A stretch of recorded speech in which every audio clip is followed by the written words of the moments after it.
Welcome back to part 2 of Fred Herzog's modern color book that we're going through. I'll have a link for part 1 in the description, but we're going to carry on here with this amazing color book by Mr. Herzog and talk about some of the themes that we saw in part 1, and obviously here more sort of urban decay, this time on the water, just sort of the chaos here, things going on. Lovely colors here. Really like that color on that car, but just very nice blue, red, orange, green, just a lot going on. This is really neat. It's a little bit of self-portrait. You can see him in there, but the pop of this red lady with the glasses is great. The red there's a little red flower there, and then the reflection. If you look at this reflection, that's a great landscape in and of itself. With the mountain, the sky, the tree there, that's just framed really well. Again, another one-point composition, which he was a fan of. That's just a nice reaction. Somebody won some money, it looks like, according to that lady. This guy's great off to the side with the cigarette. I love his look. That's neat. Air Show 1968. Again, nice color, rust, sort of urban to me. It looks like they're working on a ship since he was in that port town. Here's Portland, 1958, so he's out of Canada there. This is nice. This is the composition, this same idea, the newspaper stand there and across the street in the shoe shine. That's Mexico City, actually. Here's 1989. So we're covering a lot of decades here. Here's that weird black and white that just shows up out of nowhere in a color book.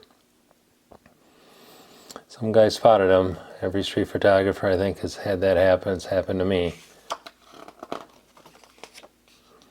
This is very nice. How it leads, this road curves around, leads you. You have these people sporadically in here, but those sort of lead you to, and certainly the buildings, the height of the buildings sort of taper down. Very nice.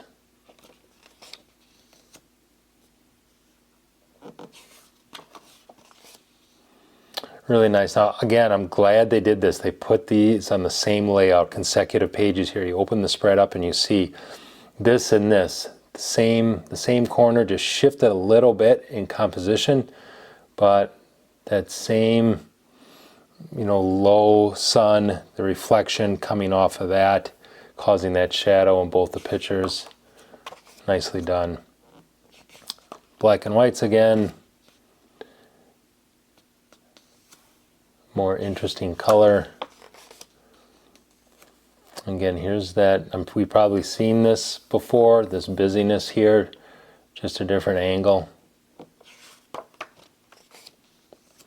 A little bit different from him, but nice repetition, leading you up. It goes this way, it kind of leads you this way. He was really into the advertisement and the logos, the 7-Up, Coca-Cola. That's a little ethereal almost, that's very mystical. And that's from the year 2000. Here's his busyness theme again, signs everywhere, colors everywhere, different fonts. We really just got to figure that out, There's some overlapping, but the way he composed it on some of these, they do kind of have their own little space. That's very interesting.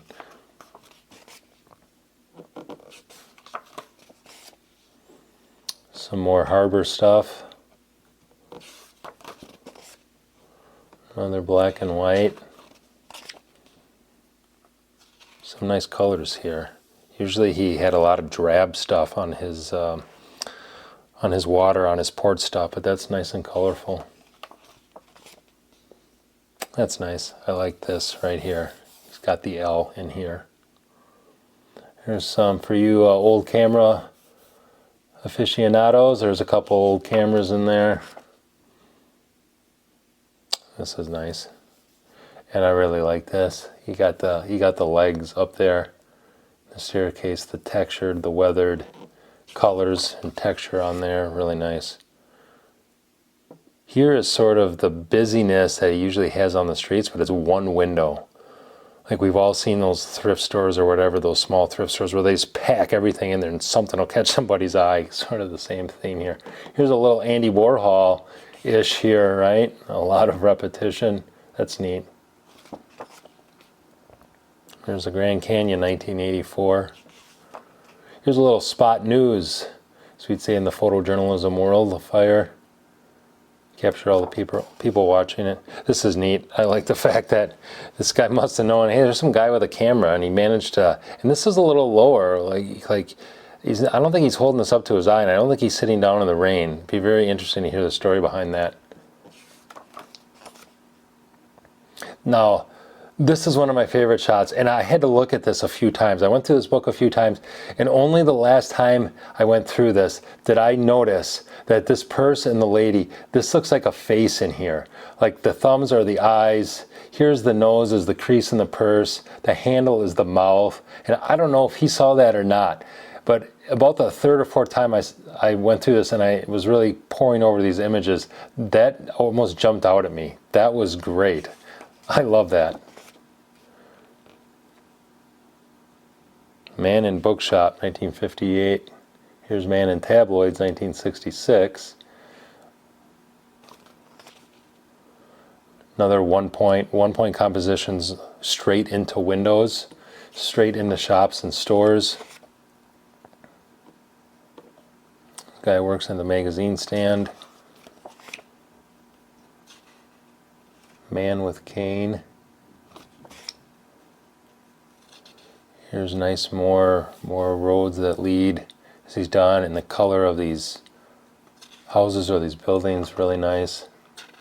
Here's Philadelphia, 1965. This is great. This is really, I really like that. The decay over here framed it. Has this woman being lit very well in the window, the part that's open, the sky walking by. Outstanding. Yeah, this has got like Saul Leiter and Ernst Haas written all over. I just love this one arm pushing back the curtain. You can imagine somewhere in that shadow somebody's looking out that window. And then the pop of the red door. That's awesome. Here's more Coca-Cola and 7-Up signage. He was a big fan of that. Here it is again. Same store? Yes, same store. Just closer up, different angle. Another barber shop over here. That's nice. Nice shadow play. This is interesting. I'd like to know the story behind this. He's pointing his hand out, and this guy just has both of them behind his back, his face. He's not having any of it. That is interesting stuff.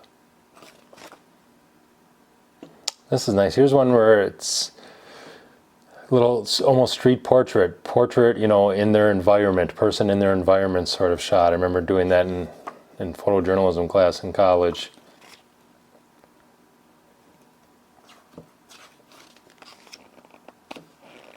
Here's that busyness again. I think we've seen this street before, just at a different angle, different time of day.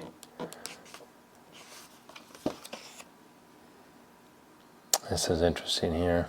This has to be a storefront window. Just based on, looks like some reflections going on. Really nice shadows in here, playing. Called the Martin Luther King, 1970. Here's some of that urban decay again. A little bit like up here, the corner store. Again, a lot of busyness. I mean, things were just really busy with colors, font. This is a simple 1-point composition at Emilio's. Another black and white in the middle of a color book for some reason. That's interesting. And 2 white cars. This is nice. I like how he leads your eye, and you have the 2 gentlemen, 2 men in fog, he called it. More black and whites. This is neat.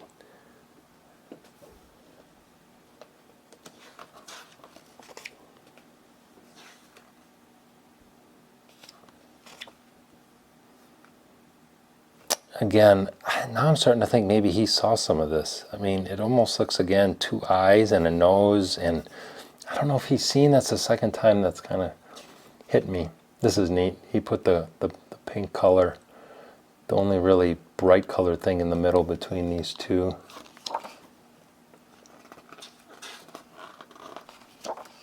This is nice. I love that bike up there to give you something to look at, but then you got these two boys sitting here. He's drinking out of the bottle. Nice stuff. Mexico. I like this guy. I like how he got his foot on the curb, like actually on the curb, and then you have all this texture. The torn poster is beautiful color here on this side. A guy walking through put him right in the big green spot. That's nice.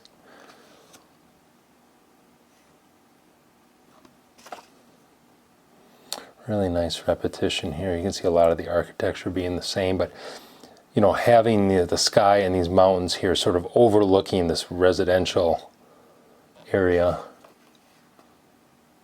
Same idea here with the car lot. You see the sky and the mountains. This is kind of neat. You know, for me, I wouldn't see it this wide, but that's the cool thing about looking at other people's work. I like seeing that, you know, he has this open road here. And to me, that's a little bit of a distraction. I don't know if I would have went like here on it and cropped in, but I like the two people in it though. That seals it for me. That's a good idea. This is cool. Pepsi corner. So this is one half. Here's a corner of the building. The other half is carried on. It's kind of hard to tell. Again, two-dimensional here, but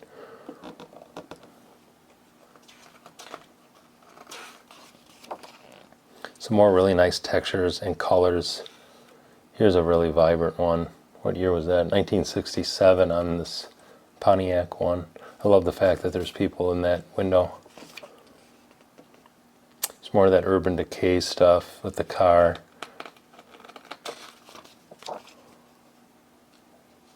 He called this one My Room, Harwood Street, 1958. That's nice. Little layering, little saw lighter action there with the rain. Here's one, someone actually looking right at the camera. Again, the busyness of this store. I mean, you could just spend half an hour just on this one picture, looking at all this stuff. The camera over there looks like a little tripod there. And then I think that is the end, and then we get to, I believe the essays here are now in German, because that is where he was from. So I believe that is the end. Yep, no more pictures. So that is Fred Herzog, Modern Color. This is a fantastic book, really nicely done. I like the format. I'm a little puzzled by the black and whites in there on occasion, but overall, this is a great book. I've been inspired by a number of things in here, not just his use of color, but his composition, his one point straight at windows, his urban decay stuff, and just shooting stuff that I would probably just walk by and miss. I will leave a link in the description where you can check this out on Amazon, read some other reviews, things like that. Otherwise, stay tuned for some other videos. I love going through books. I'll have those upcoming, of course, periodically through my channel. Otherwise, look for other stuff. Get on the streets, take some pictures, be inspired. We'll see you soon. Thanks. Bye-bye.